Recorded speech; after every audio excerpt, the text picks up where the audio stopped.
തന്നെ ഈ രാഹുൽ ഗാന്ധിക്ക് മുഴുവട്ടായോ പ്രതിപക്ഷ നേതാവ്? വട്ടായോ എന്ന് ചോദിച്ചാൽ ഒരാളുടെ വട്ട് നമുക്ക് എങ്ങനെയാ സ്വാഭാവികമായിട്ട് അയാൾ സംസാരിക്കുന്ന രീതി, അയാൾ പറയുന്നത്, അയാളുടെ ചേഷ്ടകളൊക്കെ കണ്ടിട്ടില്ലേ? അങ്ങനെയാണെങ്കിൽ രാഹുൽ ഗാന്ധി ഈ അടുത്ത കാലമായിട്ട് അത്ര നോർമൽ അല്ല. നോർമൽ അടുത്ത കാലമല്ല, നേരത്തെ തൊട്ടേ നോർമൽ അല്ലായിരുന്നു, പൂർണ്ണമായിട്ടും അബ്നോർമൽ ആയി. അദ്ദേഹം നോക്കുമ്പോഴേ അദ്ദേഹം ഈ സ്വർണ്ണക്കർണിയുമായി ജനിച്ച മനുഷ്യനാണ്. എന്നിട്ട് അദ്ദേഹത്തിന് പ്രധാനമന്ത്രി ആവാൻ പറ്റിയില്ല. പക്ഷെ ഒരു ചായക്കടക്കാരൻ പ്രധാനമന്ത്രിയായി. അദ്ദേഹം പണ്ട് മുതലേ ഈ ഒരു വെള്ള ടീഷർട്ട് വിട്ടേ പാർലമെന്റ്, മഹാന്മാരിരിക്കുന്ന വേദിയായിട്ടുള്ള പാർലമെന്റ് വരാറുള്ളൂ. വെള്ള ഷർട്ട്, ടീഷർട്ട് എന്നും കൊന്നും അത് ഒരേ ഷർട്ട്. പാവപ്പെട്ട കുട്ടികൾ ഇതുപോലായിരുന്നു. വേളാങ്കണ്ണിയിൽ ഒരു പെൺകുട്ടി ഉണ്ടായിരുന്നു, സ്കൂളിൽ പോകുന്ന യൂണിഫോം ഒരെണ്ണേ ഉള്ളൂ. ആകെപ്പാടെ അത് യൂണിഫോം ആകുമ്പോൾ തിരിച്ചറിയത്തില്ല നമ്മൾ. പക്ഷേ ഗതികേടിന് അതിൻ്റെ ആ യൂണിഫോമിന് തുളകളൊക്കെ വീണു. ദിവസവും ഈ തുളകളിട്ട് പോകുന്ന, തുളകളുള്ള യൂണിഫോം ഇട്ടാൽ പോകുന്നത്. അയ്യടി നിനക്ക് ഒരെണ്ണേ ഉള്ളോടി, ഇതാണോടി എന്നും കൊണ്ടുവരുന്നത്. കൂട്ടുകാരികൾ കളിയാക്കി കല്ലിലിട്ട് അടിച്ച് ഉരച്ച് വൃത്തിയാക്കിയാണ് കൊണ്ടുപോകുന്നത് ഓരോ ദിവസവും. അത് മാത്രമേ ഉള്ളൂ. പട്ടിണിയാ, മുഴുപട്ടിണിയാ. തോട്ടം മേഖലയിൽ പട്ടിണി വിളയുക.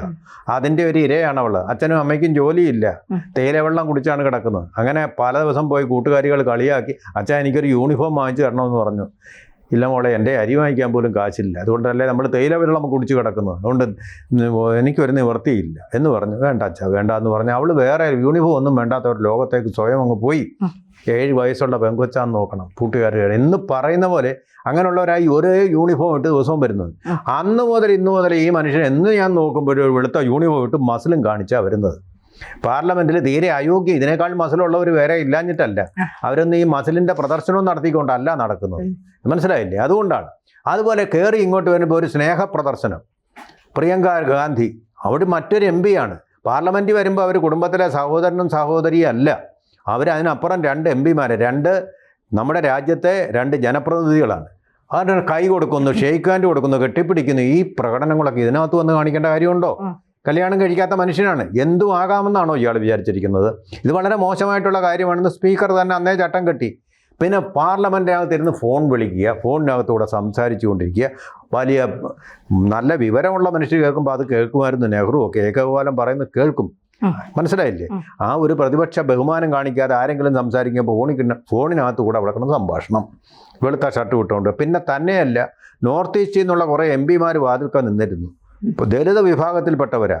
തൻ്റെ മസിൽ കൊണ്ട് അവരെ ഇടിച്ച് തറയിലിട്ടിട്ടൊരു പോക്ക്.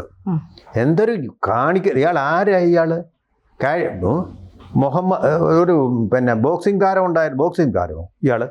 അങ്ങനെ പോകുന്നു. അങ്ങനെ പോയി ഇപ്പോൾ വന്നിരിക്കുന്നത് പുതിയൊരു വേഷം. ഭരണഘടന കുറേ നാൾ ഇങ്ങനെ പൊക്കി പിടിച്ചു കൈ കഴിച്ചിട്ടോ എന്തോ. ഇപ്പോൾ അത് മാറ്റി വെച്ചിട്ട് മറ്റേ കയ്യിലിപ്പോൾ നരവനയുടെ ഒരു പുസ്തകം, 4 stars എന്നും പറഞ്ഞൊരു പുസ്തകം എടുത്തു വെച്ചുകൊണ്ടാണ്, ഇതും പൊക്കി പിടിച്ചുകൊണ്ടാണ് നിൽക്കുന്നത്. അതിനകത്ത് എവിടെയോ എങ്ങനെയോ നരേന്ദ്രമോദി ഒരു പൊളിറ്റിക്കൽ തീരുമാനം എടുക്കുന്നതിന് പകരം ഒരു മിലിറ്ററി തീരുമാനം എടുത്തുകൊള്ളാൻ ഞങ്ങളോട് പറഞ്ഞു. അതാണിപ്പോൾ അയാൾ കണ്ട കുറ്റപ്പാട്. ഈ വിഡ്ഢി കൂശ്മാണ്ഡം അറിയുന്നില്ല, മിലിറ്ററി ഓപ്ഷനാണ് നമ്മുടെ രാജ്യത്തെ രക്ഷിക്കുക.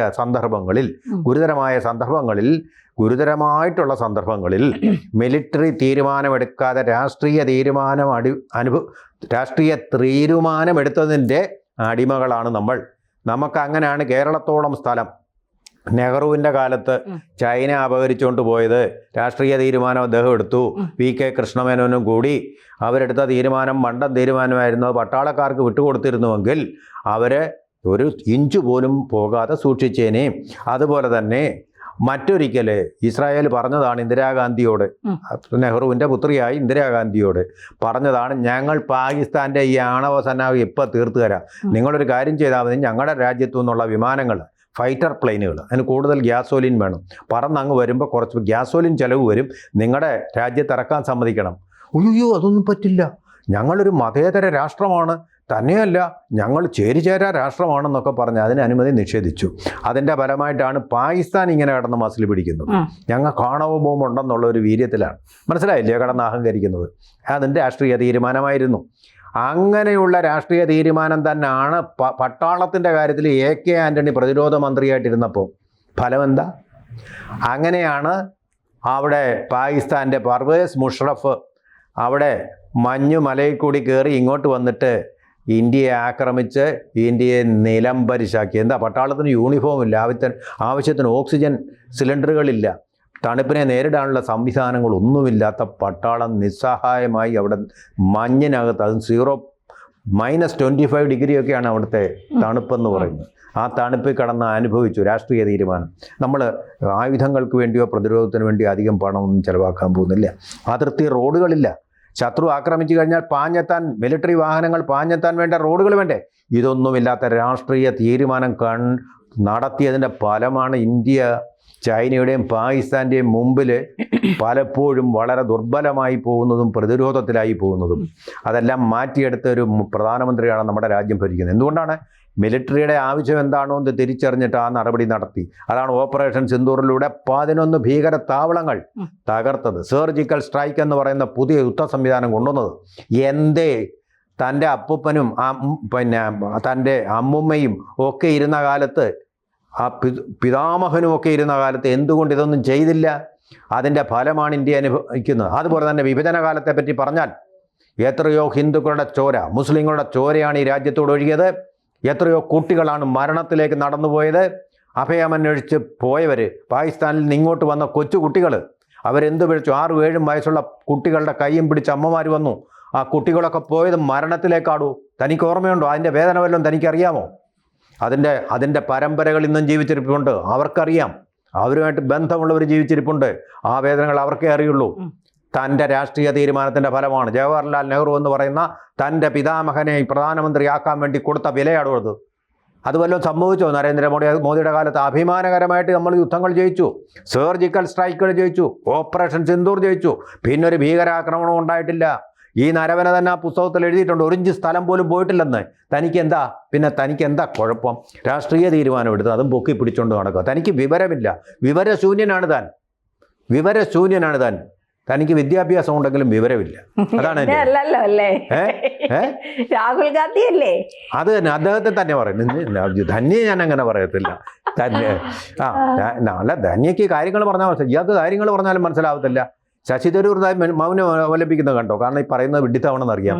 നമ്മൾ താങ്ങിക്കൊടുത്ത് KC വേണുഗോപാല പുള്ളി കൂടെ അത് തള്ളിക്കൊടുക്കുന്നു.